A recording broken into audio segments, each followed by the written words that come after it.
Hello everyone, I'm Chris and welcome to the first episode of Your Brain on Sex. Today's topic is attraction. So basically what attracts us to members of the same species. What is it about other people that attracts us to them? You could use this information for your own purposes if you are currently seeking a sexual or romantic partner, for instance, or for whatever reasons.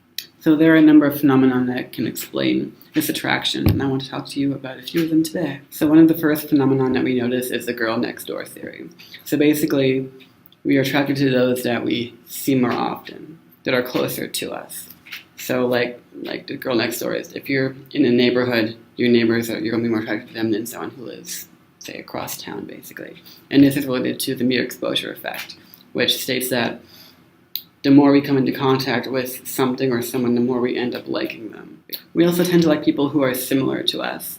This is known as the birds with a feather phenomenon. So if we are similar in different social characteristics, such as education or age or religion or ethnicity, something like that, this is known as a high homophility. And the higher homophility we have with someone, the more likely we are also to be attracted. We also have to look at physical attractiveness, and in young men and women, it's often the most important.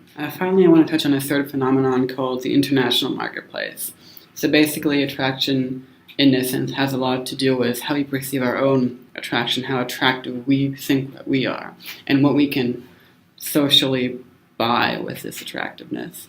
So we've seen it, and it seems sexist in one sense, but really it's evolutionarily based. Historically, women are judged more so by their beauty, whereas men will be judged more by their potential for success in their careers in life. So we'll find that women, we've done some studies, psychologists have, and they found that women who are judged to be more beautiful end up, with more successful husbands, and that there's a relation between that. I also want to talk about something extra that's kind of related to attraction. I want to talk about attraction that happens online. Online dating, meeting people for romantic or sexual purposes. There's a lot of stigma around this. Less so now. It used to be a lot more. So there's a lot of pros and a lot of cons that have to do with online dating. It's not outright.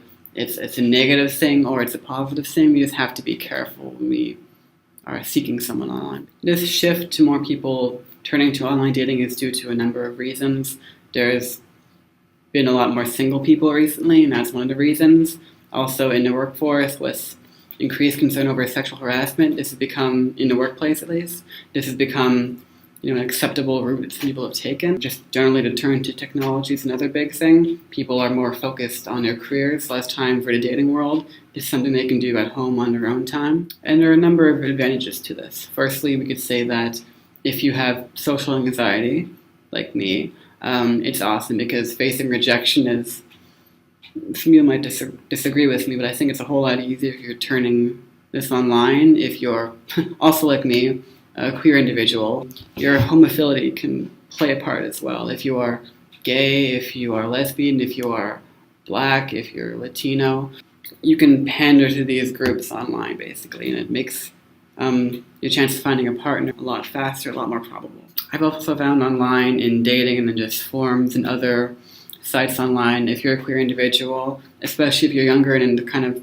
coming to any understanding of what your sexuality is and what it means, you can really find a peer group online. And this, you have to be careful, of course, because there are predators or individuals who have, don't have the best intentions you need to really be wary of, and this is the same for anyone who's dating online. I should definitely mention that. You have to be careful. You have to, make sure this person is real, who they say they are, and that they have the right intention. In addition to the potential for dishonesty about personal features or about intentions online, you have to be careful of certain traits, certain qualities that might be left out, things you can't actually get online even if you want to. It could be facial gestures, this could be posture, this could be the way a person carries himself in person. You can't get them online. It might not seem too important, but you will find, like me, if you're living with someone now that you've been dating and you're seeing them on a daily basis, there's a lot more that you find out about this person. It's not a measure of dishonesty exactly. It's just things you simply cannot get in the online world. And I think that's all I want to talk to you about right now. If you have any questions or comments, any suggestions of topics I can touch on in the future, please let me know in comments or give me a message, and I can do my best to answer those. Thank you, and I hope you enjoyed.